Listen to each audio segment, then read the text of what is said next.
سورۃ الحاقہ، سورۃ الحاقہ، سورہ حاقہ کا تعارف۔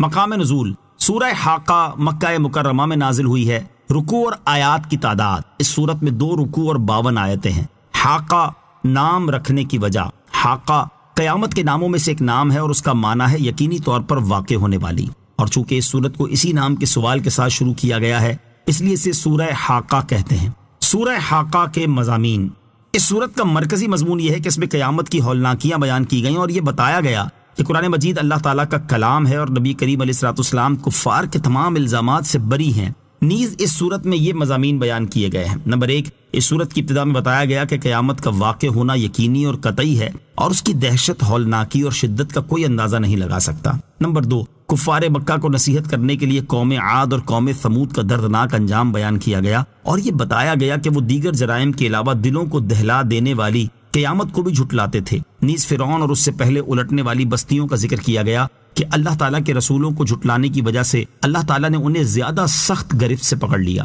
نمبر 3، یہ بتایا گیا کہ جو لوگ حضرت نوح علیہ الصلوۃ والسلام پر ایمان لائے انہیں اللہ تعالیٰ نے کشتی میں سوار کر کے طوفان کے عذاب سے بچا لیا اور نسل انسانی کو باقی رکھا۔ نمبر 4، قیامت کی چند ہولناکیاں بیان کی گئیں اور سعادت مندوں اور بدبختوں کا حال بیان کیا گیا۔ نمبر 5، اللہ تعالیٰ نے قسم کھا کر بتایا کہ قرآن مجید اللہ تعالیٰ کی وحی ہے، کسی شاعر کا کلام یا کاہن کا قول نہیں ہے۔ نمبر 6، اس صورت کے آخر میں دلیل کے ساتھ بیان کیا گیا کہ حضور پرنور علیہ الصلوۃ والسلام سچے رسول ہیں۔ سورہ قلم کے ساتھ مناسبت، سورہ حاقہ کی اپنے سے ماقبل سورت قلم کے ساتھ ایک مناسبت یہ ہے کہ سورہ قلم میں قیامت کا ذکر اجمالی طور پر ہوا اور سورہ حاقہ میں قیامت کے بارے میں تفصیل سے بیان کیا گیا ہے۔ دوسری مناسبت یہ ہے کہ سورہ قلم میں قرآن مجید کو جھٹلانے والے ہر شخص کے بارے میں وعید بیان ہوئی اور سورہ حاقہ میں کفار مکہ کو تنبیہ اور نصیحت کرنے کے لیے ان امتوں کے احوال بیان کیے گئے جو اپنے رسولوں کو جھٹلانے کی پاداش میں دردناک عذاب میں مبتلا ہوئیں۔ بسم اللہ الرحمن الرحیم۔ ترجمہ، اللہ کے نام سے شروع جو نہایت مہربان رحمت والا ہے۔ الحاقہ، ما الحاقہ وما ادراک ما الحاقہ۔ ترجمہ، یقینی طور پر واقع ہونے والی، یقینی طور پر واقع ہونے والی کیا ہے اور تمہیں کیا معلوم کہ وہ یقینی طور پر واقع ہونے والی کیا ہے؟ الحاقہ، یقینی طور پر واقع ہونے والی، اس سے مراد قیامت ہے کیونکہ قیامت کا آنا درست اور ثابت ہے، اس کے آنے میں کوئی شک نہیں بلکہ اس کا واقع ہونا یقینی اور قطعی ہے اور اس میں وہ چیزیں ثابت ہو جائیں گی جن کا دنیا میں انکار کیا جاتا ہے، جیسے مرنے کے بعد اٹھایا جانا، حساب اور جزا وغیرہ۔ ملحاقہ، یقینی طور پر واقع ہونے والی کیا ہے؟ یہ سوال قیامت کی عظمت اور بڑائی بیان کرنے کے طور پر ہے اور اس سے مراد یہ ہے کہ قیامت انتہائی عجیب اور عظیم الشان ہے۔ وما ادراک، اور تمہیں کیا معلوم، یعنی تم قیامت کی حقیقت کو نہیں جانتے کیونکہ تم نے اس کا مشاہدہ نہیں کیا اور نہ ہی اس میں موجود ہولناکیوں کو دیکھا ہے، اور اس کی دہشت، ہولناکی اور شدت ایسی ہے کہ انسان کسی طرح اس کا اندازہ نہیں لگا سکتا اور نہ ہی کسی کی سوچ اس تک رسائی حاصل کر سکتی ہے۔ علامہ اسماعیل حقی رحمۃ اللہ تعالی علیہ فرماتے ہیں، یہاں یہ احتمال ہے کہ یہ بات دوسروں کو سنانے کے لیے نبی کریم صلی اللہ تعالی علیہ وسلم سے کہی گئی ہو۔ کذبت ثمود وعاد بالقاریہ فأما ثمود فأهلكوا بالطاغیہ وأما عاد فأهلكوا بريح صرصر عاتیہ۔ ترجمہ، ثمود اور عاد نے دلوں کو دہلا دینے والی کو جھٹلایا تو قوم ثمود کے لوگ تو حد سے گزری ہوئی چنگاڑ سے ہلاک کیے گئے اور عاد کے لوگ تو وہ نہایت سخت گرجتی آندھی سے ہلاک کیے گئے۔ کذبت ثمود وعاد، ثمود اور عاد نے جھٹلایا۔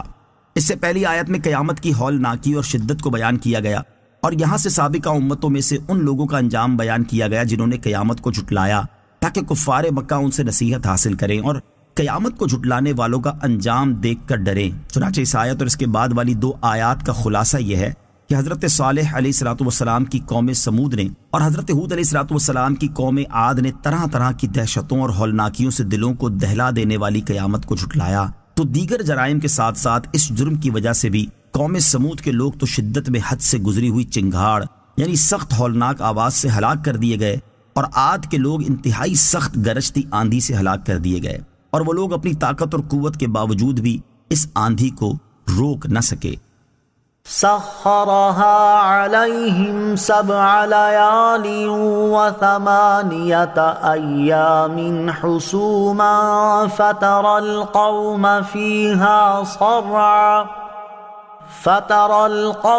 فيها صرعا كأنهم أعجاز نخل خاوية فهل ترى لهم من باقية۔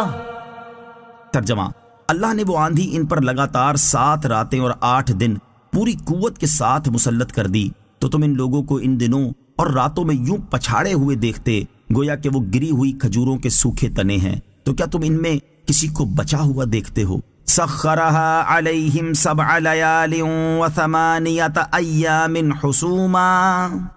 اللہ نے وہ آندھی ان پر لگاتار 7 راتیں اور 8 دن پوری قوت کے ساتھ مسلط کر دی۔ اس آیت اور اس کے بعد والی آیت کا خلاصہ یہ ہے کہ اللہ تعالیٰ نے اپنی قدرت سے قوم عاد پر ماہ شوال کے آخر میں اور انتہائی تیز سردی کے موسم میں ایک بت سے دوسرے بت تک لگاتار 7 راتیں اور 8 دن وہ آندھی پوری قوت کے ساتھ مسلط کر دی۔ تو اے مخاطب، اگر تم اس واقعے کے وقت وہاں موجود ہوتے تو ان لوگوں کے ان دنوں اور راتوں میں پچھاڑے ہوئے دیکھتے، اور ہلاک ہونے کے بعد وہ لوگ ایسے معلوم ہوتے تھے جیسے وہ کھجور کے گرے ہوئے سوکھے تنے ہیں۔ تو کیا تم ایمان والوں کے علاوہ ان میں سے کسی چھوٹے بڑے مرد یا عورت کو بچا ہوا دیکھتے ہو؟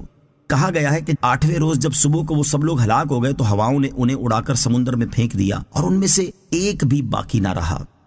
وجاء فرعون ومن قبله والمؤتفكات بالخاطئة فعصوا رسول ربهم فأخذهم أخذة رابية۔ ترجمہ، اور فرعون اور اس سے پہلے والے اور الٹنے والی بستیوں نے خطاؤں کا ارتکاب کیا تو انہوں نے اپنے رب کے رسول کا حکم نہ مانا، تو اللہ نے انہیں زیادہ سخت گرفت سے پکڑ لیا۔ وجاء فرعون ومن قبلہ،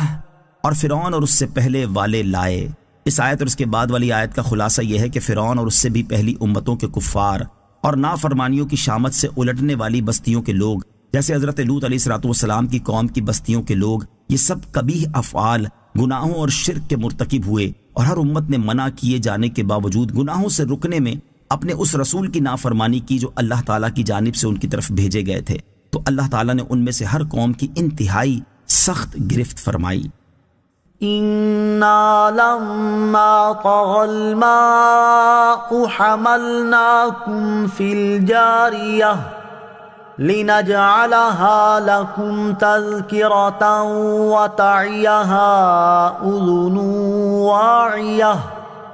ترجمہ، بے شک جب پانی نے سر اٹھایا تھا تو ہم نے تمہیں کشتی میں سوار کیا تاکہ اسے تمہارے لیے یادگار بنا دیں، اور سن کر یاد رکھنے والے کان اس واقعے کو یاد رکھیں۔ اِنَّا لَمَّا طَغَى الْمَاءُ، بے شک جب پانی نے سر اٹھایا تھا۔ اس آیت اور اس کے بعد والی آیت کا خلاصہ یہ ہے کہ جب حضرت نوح علیہ السلام کی قوم کے کفر اور گناہوں پر قائم رہنے اور قیامت کے احوال کے ساتھ ساتھ دیگر جو احکام حضرت نوح علیہ السلام کی طرف وحی کیے جاتے تھے، ان میں حضرت نوح علیہ السلام کو جھٹلانے کی وجہ سے طوفان نوح کے پانی نے سر اٹھایا، اور وہ درختوں، عمارتوں، پہاڑوں اور ہر چیز سے بلند ہو گیا تھا۔ تو اے لوگوں، ہم نے تمہیں اس وقت حضرت نوح علیہ السلام کی کشتی میں سوار کیا جبکہ تم اپنے آبا کی پشتوں میں تھے، تاکہ ہم مومنین کو نجات دینے اور کافروں کے ہلاک فرمانے کو تمہارے لیے یادگار بنا دیں، کہ یہ واقعہ لوگوں کے لیے عبرت و نصیحت کا سبب ہو، اور اللہ تعالیٰ کی قدرت و حکمت کے کمال، اس کے قہر کی قوت اور رحمت کی وسعت کی دلیل ہو، اور سن کر یاد رکھنے والے لوگ اس واقعے کی کام کی باتوں کو یاد رکھیں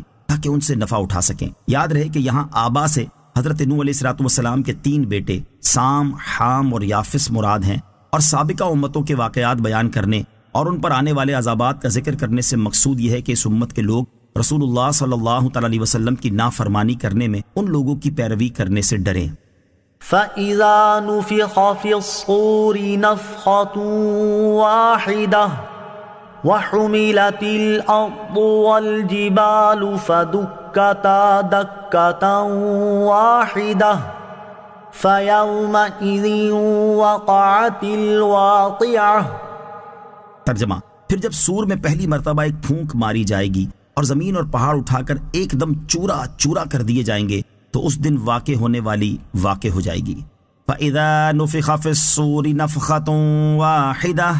پھر جب سور میں ایک پھونک ماری جائے گی۔ اس صورت کی ابتدائی آیات میں قیامت اور اس کی ہولناکیوں کا اجمالی ذکر ہوا، اور اب یہاں سے قیامت کے احوال کی تفصیل بیان کی جا رہی ہے، اور اس کی ابتدا قیامت قائم ہوتے وقت کے واقعات سے کی گئی ہے۔ چنانچہ اس آیت اور اس کے بعد والی 2 آیات میں ارشاد فرمایا کہ پھر جب سور میں پہلی مرتبہ ایک پھونک ماری جائے گی اور زمین اور پہاڑ اپنی جگہوں سے اٹھا کر ایک دم چورا چورا کر دیے جائیں گے تو اس دن وہ قیامت قائم ہو جائے گی جس کا تم سے وعدہ کیا گیا ہے۔ وانشقت السماء فهي يومئذ واهية والملك على أرجائها وَيَحْمِلُ عَرْشَ رَبِّكَ فَوْقَهُمْ يَوْمَئِذٍ ثَمَانِيَةٌ۔ ترجمہ: اور آسمان پھٹ جائے گا تو اس دن وہ بہت کمزور ہوگا اور فرشتے اس کے کناروں پر کھڑے ہوں گے، اور اس دن 8 فرشتے تمہارے رب کا عرش اپنے اوپر اٹھائیں گے۔ وَانشَقَّتِ السَّمَاءُ، اور آسمان پھٹ جائے گا۔ اس آیت اور اس کے بعد والی آیت کا خلاصہ یہ ہے کہ قیامت کے دن کی ہولناکی سے آسمان پھٹ جائے گا، تو ابھی اس قدر مضبوط اور مستحکم ہونے کے باوجود اس دن آسمان انتہائی ضعیف اور کمزور ہوگا، اور جن فرشتوں کا مسکن آسمان ہے وہ اس کے پھٹنے کے بعد اس کے کناروں پر کھڑے ہو جائیں گے، پھر اللہ تعالیٰ کے حکم سے اتر کر زمین کا احاطہ کر لیں گے، اور اس دن 8 فرشتے تمہارے رب عز و جل کا عرش اپنے سروں کے اوپر اٹھائیں گے۔ حضرت ابن اسحاق رحمۃ اللہ تعالی فرماتے ہیں، ہمیں یہ حدیث پہنچی ہے کہ عرش اٹھانے والے فرشتے آج کل 4 ہیں، اور قیامت کے دن ان کی تائید کے لیے 4 کا اور اضافہ کیا جائے گا، تو اس طرح 8 ہو جائیں گے۔ حضرت عبداللہ ابن عباس رضی اللہ تعالیٰ عنہما سے مروی ہے کہ 8 فرشتوں سے فرشتوں کی 8 صفیں مراد ہیں، جن کی تعداد اللہ تعالیٰ ہی جانتا ہے۔ يَوْمَئِذٍ تُعْرَضُونَ لَا تَخْفَى مِنكُمْ خَافِيَةٌ۔ ترجمہ: اس دن تم سب اس حال میں پیش کیے جاؤ گے کہ تم میں سے کسی کی کوئی پوشیدہ حالت چھپ نہ سکے گی۔ یومئذ تعرضون، اس دن تم سب پیش کیے جاؤ گے۔ اس آیت کا معنی یہ ہے کہ اللہ تعالیٰ تمہارے تمام احوال جانتا ہے، اس پر تمہاری کوئی حالت پوشیدہ نہیں، اور قیامت کے دن تم اسی کی بارگاہ میں حساب کے لیے پیش کیے جاؤ گے۔ بعض مفسرین نے فرمایا کہ اس کا معنی یہ ہے کہ دنیا میں تمہاری جو حالت پوشیدہ تھی قیامت کے دن وہ پوشیدہ نہیں رہے گی، کیونکہ وہ مخلوق کے احوال ظاہر کر دے گی، تو نیک لوگ اپنی نیکیوں کی وجہ سے خوش ہوں گے اور گناہگار اپنے گناہوں کی وجہ سے غمزدہ ہوں گے۔ اپنے اعمال کا محاسبہ اور اخروی حساب کی تیاری کرنے کی ترغیب۔ اس آیت میں دنیا میں ہی اپنے اعمال کا محاسبہ کر لینے اور قیامت کے دن اللہ تعالیٰ کی بارگاہ میں ہونے والے حساب کی تیاری کر لینے کی بھی ترغیب ہے۔ اسی چیز کا حکم دیتے ہوئے ایک اور مقام پر اللہ تعالیٰ ارشاد فرماتا ہے، یا ایھا الذین آمنوا اتقوا اللہ ولتنظر نفس ما قدمت لغد۔ ترجمہ: اے ایمان والو، اللہ سے ڈرو اور ہر جان دیکھے کہ اس نے کل کے لیے آگے کیا بھیجا ہے۔ اور اپنے حساب کے معاملے میں لوگوں کا حال بیان کرتے ارشاد فرماتا ہے، اقترب للناس حسابهم وهم في غفلة معرضون۔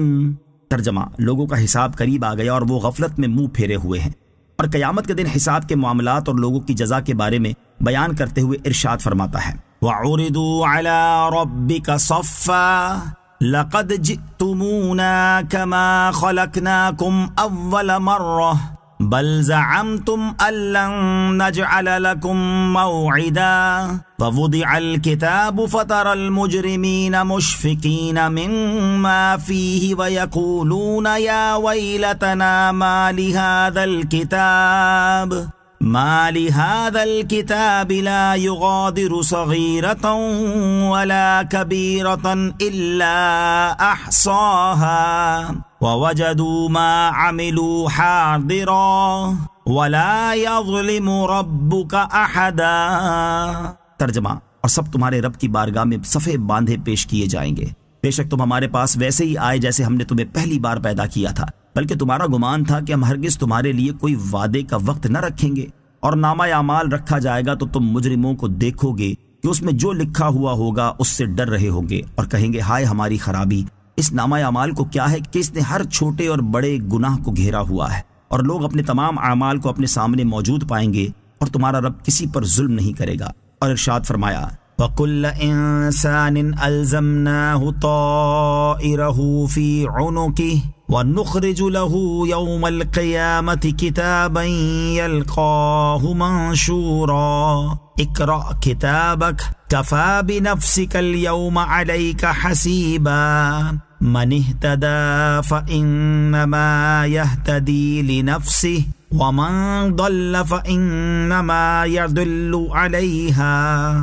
ترجمہ، اور ہر انسان کی قسمت ہم نے اس کے گلے میں لگا دی ہے، اور ہم اس کے لیے قیامت کے دن ایک نامہ اعمال نکالیں گے جسے وہ کھلا ہوا پائے گا۔ فرمایا جائے گا کہ اپنا نامہ اعمال پڑھ، آج اپنے متعلق حساب کرنے کے لیے تو خود ہی کافی ہے۔ جس نے ہدایت پائی اس نے اپنے فائدے کے لیے ہی ہدایت پائی، اور جو گمراہ ہوا تو اپنے نقصان کو ہی گمراہ ہوا۔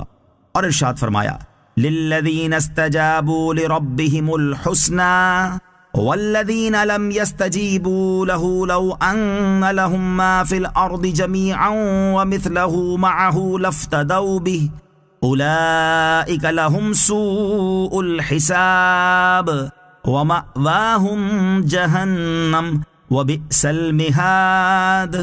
ترجمہ، جن لوگوں نے اپنے رب کا حکم مانا انہی کے لیے بھلائی ہے، اور جنہوں نے اس کا حکم نہ مانا ان کا حال یہ ہوگا کہ اگر زمین میں جو کچھ ہے اور اس جیسا اور اس کے ساتھ ہوتا تو اپنی جان چھڑانے کو دے دیتے۔ ان کے لیے برا حساب ہوگا اور ان کا ٹھکانہ جہنم ہے، اور وہ کیا ہی برا ٹھکانہ ہے۔ اور حضرت عمر بن خطاب رضی اللہ تعالیٰ عنہ نے ایک مرتبہ اپنے خطبے میں ارشاد فرمایا، اے لوگو، تم حساب کیے جانے سے پہلے اپنے آپ کا محاسبہ کر لو، اور اعمال کا وزن کیے جانے سے پہلے اپنے آپ کے اعمال کا وزن کر لو، اور اس دن کی بڑی پیشی کی تیاری کر لو جس دن تم سب اللہ کی بارگاہ میں اس حال میں پیش کیے جاؤ گے کہ تم میں سے کسی کی کوئی پوشیدہ حالت چھپ نہ سکے گی۔ اللہ تعالی ہمیں اپنے اعمال کا محاسبہ کرنے اور آخرت میں ہونے والے حساب کی ابھی سے تیاری کرنے کی توفیق عطا فرمائے، آمین۔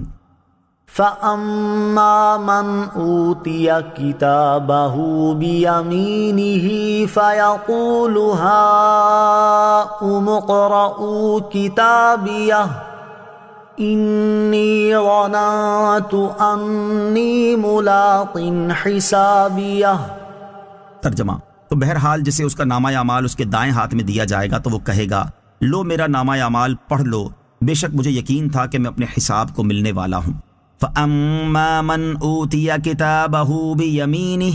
تو بہرحال جسے اس کا نامہ اعمال اس کے دائیں ہاتھ میں دیا جائے گا۔ یہاں سے پیشی کے وقت لوگوں کے احوال کی تفصیل بیان کی جا رہی ہے۔ چنانچہ اس آیت اور اس کے بعد والی آیت کا خلاصہ یہ ہے کہ جب اللہ تعالیٰ کی بارگاہ میں پیشی کے وقت اعمال نامے تقسیم ہوں گے تو جسے اس کا نامہ اعمال دائیں ہاتھ میں دیا جائے گا تو وہ یہ سمجھ لے گا کہ وہ نجات پانے والوں میں سے ہے، اور وہ انتہائی فرحت و سرور کے ساتھ اپنی جماعت، اپنے اہل خانہ اور قرابت داروں سے کہے گا کہ لو میرے نامہ اعمال کو پڑھ لو، مجھے دنیا میں یقین تھا کہ آخرت میں مجھ سے حساب لیا جائے گا، اسی لیے میں نے اس کی تیاری کر لی تھی اور حساب دینے سے پہلے اپنا محاسبہ خود کر لیا تھا۔ فَهُوَ فِي عِيشَةٍ رَاضِيَةٍ فِي جَنَّةٍ عَالِيَةٍ قُطُوفُهَا دَانِيَةٌ كُلُوا وَاشْرَبُوا هَنِيئًا بِمَا أَسْلَفْتُمْ فِي الْأَيَّامِ الْخَالِيَةِ۔ ترجمہ، تو وہ پسندیدہ زندگی میں ہوگا، بلند باغ میں اس کے پھل قریب ہوں گے، کہا جائے گا گزرے ہوئے دنوں میں جو تم نے آگے بھیجا اس کے بدلے میں خوشگواری کے ساتھ کھاؤ اور پیو۔ فَهُوَ فِي عِيشَةٍ رَاضِيَةٍ، تو وہ پسندیدہ زندگی میں ہوگا۔ یہاں سے ان لوگوں کا ثواب بیان کیا گیا ہے جنہیں اعمال نامے دائیں ہاتھ میں ملیں گے۔ چنانچہ اس آیت اور اس کے بعد والی 3 آیات کا خلاصہ یہ ہے کہ جسے دائیں ہاتھ میں اعمال نامہ دیا جائے گا تو وہ عذاب سے محفوظ رہنے اور ثواب ملنے کی وجہ سے بلند باغ میں پسندیدہ زندگی میں ہوگا۔ اس کے پھل کھانے والے کے قریب ہوں گے کہ کھڑے بیٹھے لیٹے ہر حال میں جیسے چاہے بآسانی لے سکے گا، اور ان سے کہا جائے گا کہ دنیا میں تم نے جو نیک اعمال آخرت کے لیے کیے ان کے بدلے میں خوشگواری کے ساتھ کھاؤ اور پیو۔ نیک سیرت چرواہا حضرت نافع رضی اللہ تعالیٰ عنہ فرماتے ہیں، ایک مرتبہ میں حضرت عبداللہ ابن عمر رضی اللہ تعالیٰ عنہ کے ساتھ مدینہ منورہ کی ایک وادی میں گیا۔ ہمارے ساتھ کچھ اور لوگ بھی تھے، انہوں نے اپنا دسترخوان لگایا اور سب کھانا کھانے لگے۔ تھوڑی دیر بعد ہمارے قریب سے ایک چرواہا گزرا۔ حضرت عبداللہ ابن عمر رضی اللہ تعالیٰ عنہ نے اس سے فرمایا، آئیے آپ بھی ہمارے ساتھ کھانا تناول فرمائیے۔ چرواہے نے جواب دیا، میرا روزہ ہے۔ آپ رضی اللہ تعالیٰ عنہ نے اس سے فرمایا، تم اس شدید گرمی کے عالم میں سارا دن جنگل میں بکریاں چراتے اور اتنی مشقت کا کام کرتے ہو اور پھر بھی تم نے نفلی روزہ رکھا ہوا ہے، کیا تم پر نفلی روزہ رکھنا ضروری ہے؟ یہ سن کر وہ چرواہا کہنے لگا، حضور کیا وہ وقت آ گیا جس کے بارے میں قرآن پاک میں فرمایا گیا کہ کلوا واشربوا ہنیئا بما اسلفتم فی الایام الخالیہ۔ ترجمہ، کہا جائے گا گزرے ہوئے دنوں میں جو تم نے آگے بھیجا اس کے بدلے میں خوشگواری کے ساتھ کھاؤ اور پیو۔ حضرت عبداللہ ابن عمر رضی اللہ تعالیٰ عنہما اس چرواہے کی باتیں سن کر بڑے حیران ہوئے اور اس سے فرمانے لگے، تم ہمیں ایک بکری فروخت کر دو، ہم اسے ذبح کریں گے، تمہیں اس کا گوشت بھی کھلائیں گے اور بکری کی مناسب قیمت بھی دیں گے۔ آپ رضی اللہ تعالیٰ عنہ کی یہ بات سن کر وہ چرواہا عرض گزار ہوا، حضور یہ بکریاں میری ملکیت میں نہیں بلکہ یہ میرے آقا کی ہیں، میں تو غلام ہوں، میں انہیں کیسے فروخت کر سکتا ہوں؟ آپ رضی اللہ تعالیٰ عنہ اس کی امانت داری سے بہت متاثر ہوئے اور ہم سے فرمایا، یہ بھی تو ممکن تھا کہ یہ چرواہا ہمیں بکری بیچ دیتا اور جب اس کا آقا پوچھتا تو جھوٹ بول دیتا کہ بکری کو بھیڑیا کھا گیا ہے، لیکن دیکھو یہ کتنا امین اور متقی چرواہا ہے۔ چرواہے نے بھی یہ بات سن لی، اس نے آسمان کی طرف انگلی اٹھائی اور یہ کہتے ہوئے وہاں سے چلا گیا، اگرچہ میرا آقا مجھے نہیں دیکھ رہا لیکن میرا پروردگار عز و جل تو مجھے دیکھ رہا ہے، میرا رب عز و جل تو میرے ہر فعل سے باخبر ہے۔ حضرت عبداللہ ابن عمر رضی اللہ تعالیٰ عنہما اس چرواہے کی باتوں اور نیک سیرت سے بہت متاثر ہوئے اور آپ رضی اللہ تعالیٰ عنہ اس چرواہے کے مالک کے پاس پہنچے اور اس نیک چرواہے کو خرید کر آزاد کر دیا اور ساری بکریاں بھی خرید کر اس چرواہے کو تحفے میں دے دیں۔ وَأَمَّا مَنْ أُوتِيَ كِتَابَهُ بِشِمَالِهِ فَيَقُولُ يَا لَيْتَنِي لَمْ أُوتَ كِتَابِيَهْ وَلَمْ أَدْرِ مَا حِسَابِيَهْ يَا لَيْتَهَا كَانَتِ الْقَاضِيَةَ مَا أَغْنَى عَنِّي مَالِيَهْ ہلک عنی سلطانیہ۔ ترجمہ، اور رہا وہ جسے اس کا نامہ اعمال اس کے بائیں ہاتھ میں دیا جائے گا تو وہ کہے گا، اے کاش کہ مجھے میرا نامہ اعمال نہ دیا جاتا اور میں نہ جانتا کہ میرا حساب کیا ہے، اے کاش کہ دنیا کی موت ہی میرا کام تمام کر دینے والی ہو جاتی، میرا مال میرے کچھ کام نہ آیا، میرا سب زور جاتا رہا۔ وَأَمَّا مَنْ أُوتِيَ كِتَابَهُ بِشِمَالِهِ، اور رہا وہ جسے اس کا نامہ اعمال اس کے بائیں ہاتھ میں دیا جائے گا۔ سعادت مندوں کا حال بیان کرنے کے بعد اب بدبختوں کا حال بیان کیا جا رہا ہے۔ چنانچہ اس آیت اور اس کے بعد والی 4 آیات کا خلاصہ یہ ہے کہ جس کا نامہ اعمال بائیں ہاتھ میں دیا جائے گا تو وہ جب اپنے نامہ اعمال کو دیکھے گا اور اس میں اپنے برے اعمال لکھے ہوئے پائے گا تو شرمندہ اور رسوا ہو کر کہے گا، اے کاش کہ مجھے میرا نامہ اعمال نہ دیا جاتا اور میں نہ جانتا کہ میرا حساب کیا ہے، اے کاش کہ دنیا کی موت ہی ہمیشہ کے لیے میری زندگی ختم کر دیتی اور مجھے حساب کے لیے نہ اٹھایا جاتا اور اپنا اعمال نامہ پڑھتے وقت مجھے یہ ذلت و رسوائی پیش نہ آتی، میرا وہ مال جو میں نے دنیا میں جمع کیا تھا میرے کچھ کام نہ آیا اور وہ ذرا سا بھی میرا عذاب ٹال نہ سکا، میرا سب زور جاتا رہا اور میں ذلیل و محتاج ہو کر رہ گیا۔ حضرت عبداللہ ابن عباس رضی اللہ تعالی عنہما فرماتے ہیں کہ اس سے اس کی مراد یہ ہوگی کہ دنیا میں جو حجتیں میں کیا کرتا تھا وہ سب باطل ہو گئیں۔ خذوه فغلوه ثم الجحیم صلوه ثم في سلسلة ذرعها 70 ذراعا فاسلكوه۔ ترجمہ، فرشتوں کو حکم ہوگا اسے پکڑو، پھر اسے توق ڈالو، پھر اسے بھڑکتی آگ میں داخل کرو، پھر ایسی زنجیر میں جکڑ دو جس کی لمبائی 70 ہاتھ ہے۔ خذوہ فغلوہ، فرشتوں کو حکم ہوگا اسے پکڑو پھر اسے توق ڈالو۔ اس آیت اور اس کے بعد والی 2 آیات کا خلاصہ یہ ہے کہ اس کے بعد اللہ تعالیٰ جہنم کے خازنوں کو حکم دے گا کہ تم اپنے رب عز و جل کے اس نافرمان کو پکڑ لو، پھر اس کے ہاتھ اس کی گردن سے ملا کر توق میں باندھ دو، پھر اسے بھڑکتی آگ میں داخل کر دو تاکہ اس کی جزا اس کے گناہ کے مطابق ہو، پھر ایسی زنجیر کو جس کی لمبائی فرشتوں کے ہاتھ سے 70 ہاتھ ہے اس میں اس طرح داخل کر دو جیسے کسی چیز میں ڈوری داخل کی جاتی ہے۔ انہ کان لا یؤمن باللہ العظیم ولا یحض علی طعام المسکین۔ ترجمہ، بے شک وہ عظمت والے اللہ پر ایمان نہ لاتا تھا اور مسکین کو کھانا دینے کی ترغیب نہیں دیتا تھا۔ انہ کان لا یؤمن باللہ العظیم، بے شک وہ عظمت والے اللہ پر ایمان نہ لاتا تھا۔ اس آیت اور اس کے بعد والی آیت کا خلاصہ یہ ہے کہ اسے یہ شدید عذاب اس لیے دیا جائے گا کہ وہ دنیا میں اللہ تعالیٰ کے ساتھ کفر کرتا تھا اور اس کی عظمت و وحدانیت کا اعتقاد نہ رکھتا تھا، اور وہ اپنے کفر کے ساتھ ساتھ نہ اپنے نفس کو، نہ اپنے اہل خانہ کو اور نہ دوسروں کو مسکین کو کھانا دینے کی ترغیب دیتا تھا۔ حضرت عبداللہ بن احمد نصفی رحمۃ اللہ تعالی فرماتے ہیں اس میں اشارہ ہے کہ وہ مرنے کے بعد اٹھائے جانے کا قائل نہ تھا، کیونکہ مسکین کو کھانا دینے والا مسکین سے تو کسی بدلے کی امید رکھتا ہی نہیں، بلکہ محض اللہ تعالیٰ کی رضا اور ثواب آخرت کی امید پر مسکین کو دیتا ہے، اور جو مرنے کے بعد اٹھائے جانے اور آخرت پر ایمان ہی نہ رکھتا ہو تو اسے مسکین کو کھلانے کی کیا غرض ہے؟ مسکین کو کھانا کھلانے کی ترغیب، اس سے معلوم ہوا کہ مسکین کو کھانا کھلانے اور اس کی ترغیب دینے کی بہت اہمیت ہے، اور اسے محروم کرنا جرم عظیم ہے۔ مسکین وہ شخص ہے جس کے پاس کچھ نہ ہو، یہاں تک کہ کھانے اور بدن چھپانے کے لیے اس کا محتاج ہے کہ لوگوں سے سوال کرے، اور اس کے لیے سوال کرنا حلال ہے۔ مسکین کو کھانا کھلانے کا ثواب بہت زیادہ ہے، چنانچہ اللہ تعالیٰ اپنے نیک بندوں کا وصف بیان کرتے ہوئے ارشاد فرماتا ہے وَيُطْعِمُونَ الطَّعَامَ عَلَى حُبِّهِ مِسْكِينًا وَيَتِيمًا وَأَسِيرًا إِنَّمَا نُطْعِمُكُمْ لِوَجْهِ اللَّهِ لَا نُرِيدُ مِنكُمْ جَزَاءً وَلَا شُكُورًا۔ ترجمہ، اور وہ اللہ کی محبت میں مسکین اور یتیم اور قیدی کو کھانا کھلاتے ہیں۔ ہم تمہیں خاص اللہ تعالیٰ کی رضا کے لیے کھانا کھلاتے ہیں، ہم تم سے نہ کوئی بدلہ چاہتے ہیں اور نہ شکریہ۔ اور ارشاد فرمایا فَلَقْتَحَمَ الْعَقَبَةَ وَمَا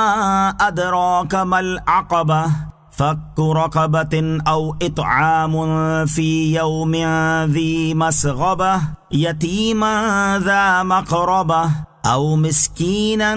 ذَا مَتْرَبَةٍ ثُمَّ كَانَ مِنَ الَّذِينَ آمَنُوا وَتَوَاصَوْا بِالصَّبْرِ وَتَوَاصَوْا بِالْمَرْحَمَةِ أُولَئِكَ أَصْحَابُ الْمَيْمَنَةِ۔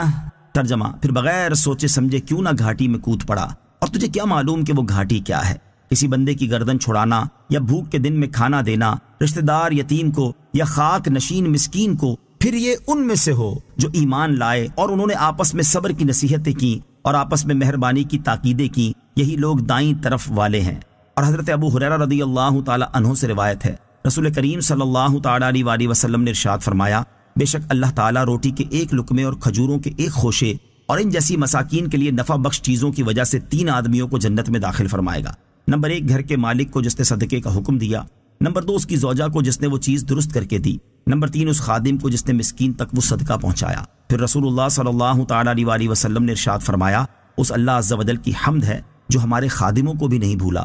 خیال رہے کہ فی زمانہ ہر بھکاری اور مانگنے والے کو نہیں دینا چاہیے، بلکہ جو واقعی اس حالت کو پہنچا ہو کہ شرعی طور پر اس کے لیے سوال کرنا جائز ہو جائے، اسے مانگنے پر دینا چاہیے۔ فتاوی رضویہ میں مذکور مسئلے کا خلاصہ یہ ہے کہ جو تندرست ہو اور کمانے پر قادر ہو تو اسے جانتے بوجھتے بھیک دینا ناجائز ہے، اور اس کی وجہ یہ ہے کہ دینے والے اس کے سوال پر جو کہ اس کے لیے حرام تھا بھیک دے کر اس کی مدد کرتے ہیں۔ اگر لوگ اسے نہ دیں تو وہ مجبور ہو جائیں گے اور کمانے کی کوشش کریں گے۔ فَلَيْسَ لَهُ الْيَوْمَ هَاهُنَا حَمِيمٌ وَلَا طَعَامٌ إِلَّا مِنْ غِسْلِينٍ لا يأكله إلا الخاطئون۔ ترجمہ، تو آج یہاں اس کا کوئی دوست نہیں اور نہ دوزخیوں کے پیپ کے سوا کچھ کھانے کو ہے، اسے خطاکار لوگ ہی کھائیں گے۔ فَلَيْسَ لَهُ الْيَوْمَ هَاهُنَا حَمِيمٌ،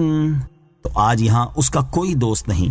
اس آیت اور اس کے بعد والی 2 آیات کا خلاصہ یہ ہے کہ قیامت کے دن پکڑنے اور توق ڈالے جانے کی جگہ پر کافر کا کوئی دوست نہیں جو اسے کچھ نفع پہنچائے یا اس کی شفاعت کرے، اور نہ اس کے لیے دوزخیوں کے پیپ کے سوا کچھ کھانے کو ہے، اور اس پیپ کو کفار ہی کھائیں گے جو کہ خطاکار ہیں۔ جہنمیوں کی پیپ کی کیفیت۔ قیامت کے دن کفار کا کوئی دوست نہ ہونے کے بارے میں ایک اور مقام پر اللہ تعالی ارشاد فرماتا ہے، مَا لِلظَّالِمِينَ مِنْ حَمِيمٍ وَلَا شَفِيعٍ يُطَاعُ۔ ترجمہ، ظالموں کا نہ کوئی دوست ہوگا اور نہ کوئی سفارشی جس کا کہا مانا جائے۔ اور جہنمیوں کی پیپ کے بارے میں حضرت ابو سعید خدری رضی اللہ تعالی عنہ سے روایت ہے، حضور اقدس صلی اللہ تعالی علیہ وآلہ وسلم نے ارشاد فرمایا، اگر جہنمیوں کی پیپ کا ایک ڈول دنیا میں انڈیل دیا جائے تو وہ پوری دنیا والوں کو بدبودار کر دے۔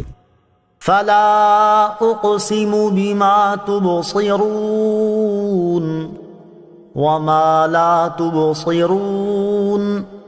ترجمہ، تو مجھے ان چیزوں کی قسم ہے جنہیں تم دیکھتے ہو اور ان چیزوں کی جنہیں تم نہیں دیکھتے۔ فلا اقسم بما تبصرون، تو مجھے ان چیزوں کی قسم ہے جنہیں تم دیکھتے ہو۔ قیامت کے واقع ہونے اور سعادت مندوں اور بدبختوں کے احوال بیان کرنے کے بعد اب یہاں سے قرآن پاک کی عظمت و شان بیان کی جا رہی ہے۔ چنانچہ اس آیت اور اس کے بعد والی آیت میں ارشاد فرمایا کہ مشرکین قرآن پاک کے بارے میں جو کہتے ہیں وہ ہرگز درست نہیں۔ مجھے ان چیزوں کی قسم ہے جنہیں تم دیکھتے ہو اور ان چیزوں کی قسم ہے جنہیں تم نہیں دیکھتے۔ یہاں ما تبصرون اور ما لا تبصرون کی تفسیر میں مفسرین کے مختلف اقوال ہیں۔ نمبر 1، ان سے مراد یہ ہے کہ تمام مخلوقات کی قسم جنہیں تم دیکھ سکتے ہو اور جنہیں تم نہیں دیکھ سکتے۔ نمبر 2، ما تبصرون سے دنیا اور ما لا تبصرون سے آخرت مراد ہے۔ نمبر 3، ما تبصرون سے مراد وہ چیزیں ہیں جو زمین کے اوپر موجود ہیں، اور ما لا تبصرون سے وہ چیزیں مراد ہیں جو زمین کے اندر موجود ہیں۔ نمبر 4، ما تبصرون سے اجسام مراد ہیں اور ما لا تبصرون سے روحیں مراد ہیں۔ نمبر 5، ما تبصرون سے ظاہری نعمتیں مراد ہیں اور ما لا تبصرون سے باطنی نعمتیں مراد ہیں۔ ان کی تفسیر میں مفسرین کے اور بھی قول ہیں، اور یہ بھی ہو سکتا ہے کہ سارے ہی معنی مراد ہوں۔ إنه لقول رسول كريم وما هو بقول شاعر قليلا ما تؤمنون ولا بقول كاهن قليلا ما تذكرون تنزيل من رب العالمين۔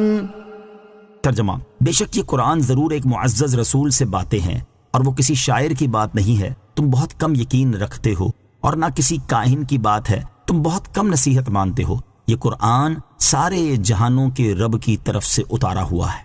انہ لقول رسول کریم، بے شک یہ قرآن ضرور ایک کرم والے رسول سے باتیں ہیں۔ اس آیت اور اس کے بعد والی 3 آیات کا خلاصہ یہ ہے کہ اللہ تعالیٰ نے دیکھی جانے والی اور نہ دیکھی جانے والی چیزوں کی قسم ذکر فرما کر ارشاد فرمایا کہ بے شک یہ قرآن ایک کرم والے رسول محمد مصطفیٰ صلی اللہ تعالیٰ علیہ وآلہ وسلم سے وہ باتیں ہیں جو ان کے رب عز و جل نے فرمائیں، اور قرآن کسی شاعر کی بات نہیں ہے، جیسا کہ کفار کہتے ہیں تم بالکل بے ایمان ہو اور اتنا بھی نہیں سمجھتے کہ قرآن نہ شعر ہے، نہ اس میں شعریت کی کوئی بات پائی جاتی ہے، اور قرآن نہ کسی کاہن کی بات ہے، جیسا کہ تم میں سے بعض کافر اللہ تعالیٰ کی اس کتاب کے بارے میں کہتے ہیں تم بہت کم نصیحت مانتے ہو، نہ اس کتاب کی ہدایات کو دیکھتے ہو، نہ اس کی تعلیموں پر غور کرتے ہو کہ اس میں کیسی روحانی تعلیم ہے، اور نہ اس کی فصاحت و بلاغت اور بے مثال اعجاز پر غور کرتے ہو، جو یہ سمجھ سکو کہ یہ کلام سارے جہانوں کے رب عز و جل کی طرف سے اتارا ہوا ہے۔ وَلَوْ تَقَوَّلَ عَلَيْنَا بَعْضَ الْأَقَاوِيلِ لَأَخَذْنَا مِنْهُ بِالْيَمِينِ ثُمَّ لَقَطَعْنَا مِنْهُ الْوَتِينَ فَمَا مِنْكُمْ مِنْ أَحَدٍ عَنْهُ حَاجِزِينَ وَإِنَّهُ لَتَذْكِرَةٌ لِّلْمُتَّقِينَ۔ ترجمہ، اور اگر وہ ایک بات بھی خود بنا کر ہمارے اوپر لگا دیتے تو ضرور ہم ان سے قوت کے ساتھ بدلہ لیتے، پھر ان کی دل کی رگ کاٹ دیتے، پھر تم میں کوئی ان سے روکنے والا نہ ہوتا، اور بے شک یہ قرآن ڈر والوں کے لیے ضرور نصیحت ہے۔ وَلَوْ تَقَوَّلَ عَلَيْنَا بَعْضَ الْأَقَاوِيلِ، اور اگر وہ ایک بات بھی خود بنا کر ہمارے اوپر لگا دیتے۔ اس آیت اور اس کے بعد والی 3 آیات میں ارشاد فرمایا کہ سارا قرآن اپنی طرف سے بنا لینا تو دور کی بات ہے، اگر بالفرض میرے حبیب صلی اللہ تعالیٰ علیہ وآلہ وسلم ایک بات بھی خود سے بنا کر ہمارے اوپر لگا دیتے جو ہم نے نہ فرمائی ہوتی، یا ہم نے وہ بات کہنے کی انہیں اجازت نہ دی ہوتی، تو ضرور ہم ان سے قوت اور قدرت کے ساتھ بدلہ لیتے، پھر ان کی دل کی رگ کاٹ دیتے، جس کے کاٹتے ہی موت واقع ہو جاتی ہے، پھر تم میں سے کوئی ہمیں ان سے بدلہ لینے سے روکنے والا نہ ہوتا۔ خلاصہ یہ ہے کہ اے کافروں، سید المرسلین صلی اللہ تعالیٰ علیہ وآلہ وسلم تمہاری وجہ سے اللہ تعالیٰ کی طرف جھوٹی بات منسوب نہیں کر سکتے، حالانکہ وہ جانتے ہیں کہ جو ایسا کرے گا اللہ تعالیٰ اسے سزا دے گا، اور اللہ تعالیٰ کی دی ہوئی سزا دور کرنے پر کوئی بھی قادر نہیں۔ یہ آیات مبارکہ سرکار دو عالم صلی اللہ تعالیٰ علیہ وآلہ وسلم کے کمال صدق اور بارگاہ خداوندی میں نہایت درجے قابل اعتماد ہونے کی دلیل ہیں۔ وَإِنَّهُ لَتَذْكِرَةٌ لِّلْمُتَّقِينَ، اور بے شک یہ قرآن ڈر والوں کے لیے ضرور نصیحت ہے، یعنی بے شک یہ قرآن ان لوگوں کے لیے نصیحت ہے جو اللہ تعالیٰ کے فرائض کی بجا آوری کر کے اور اس کی نافرمانیاں چھوڑ کر اللہ تعالیٰ کے عذاب سے ڈرتے ہیں، کیونکہ یہی لوگ اس کی نصیحتوں سے فائدہ اٹھاتے ہیں۔ وَإِنَّا لَنَعْلَمُ أَنَّ مِنكُم مُّكَذِّبِينَ وَإِنَّهُ لَحَسْرَةٌ عَلَى الْكَافِرِينَ وَإِنَّهُ لَحَقٌّ حق اليقين فسبح باسم ربك العظيم۔ ترجمہ، اور بے شک ضرور ہم جانتے ہیں کہ تم میں سے کچھ جھٹلانے والے ہیں، اور بے شک وہ کافروں پر ضرور حسرت ہے، اور بے شک وہ ضرور یقینی حق ہے، تو اے محبوب تم اپنے عظمت والے رب کے نام کی پاکی بیان کرو۔ وَإِنَّا لَنَعْلَمُ، اور بے شک ضرور ہم جانتے ہیں، یعنی اے لوگوں ضرور ہم جانتے ہیں کہ تم میں سے کچھ لوگ قرآن کو جھٹلاتے ہیں، تو ہم انہیں ان کے جھٹلانے پر سزا دیں گے۔ وَإِنَّهُ لَحَسْرَةٌ عَلَى الْكَافِرِينَ، اور بے شک وہ کافروں پر ضرور حسرت ہے، یعنی بے شک وہ قرآن کافروں پر حسرت کا سبب ہوگا کہ جب وہ قیامت کے دن قرآن پر ایمان لانے والوں کا ثواب اور اس کا انکار کرنے والوں اور جھٹلانے والوں کا عذاب دیکھیں گے تو اپنے ایمان نہ لانے پر افسوس کریں گے اور حسرت و ندامت میں گرفتار ہوں گے۔ وَإِنَّهُ لَحَقُّ الْيَقِينِ، اور بے شک وہ ضرور یقینی حق ہے۔ اس آیت کی ایک تفسیر یہ ہے کہ بے شک قیامت کے دن کفار کی ندامت یقینی حق ہے۔ دوسری تفسیر یہ ہے کہ بے شک قرآن کا اللہ تعالیٰ کی طرف سے ہونا یقینی حق ہے۔ تیسری تفسیر یہ ہے کہ بے شک قرآن یقینی حق ہے کہ اس میں شک و شبے کی کوئی گنجائش ہی نہیں۔ فَسَبِّحْ بِاسْمِ رَبِّكَ الْعَظِيمِ، تو اے محبوب تم اپنے عظمت والے رب کے نام کی پاکی بیان کرو۔ ارشاد فرمایا کہ اے حبیب صلی اللہ تعالیٰ علیہ وسلم، آپ اپنے عظمت والے رب عز و جل کی ہر طرح کے نقص و عیب سے پاکی بیان کریں اور اس کا شکر ادا کریں کہ اس نے تمہاری طرف اپنے اس جلیل کلام کی وحی فرمائی۔ آمنت باللہ صدق اللہ العظیم۔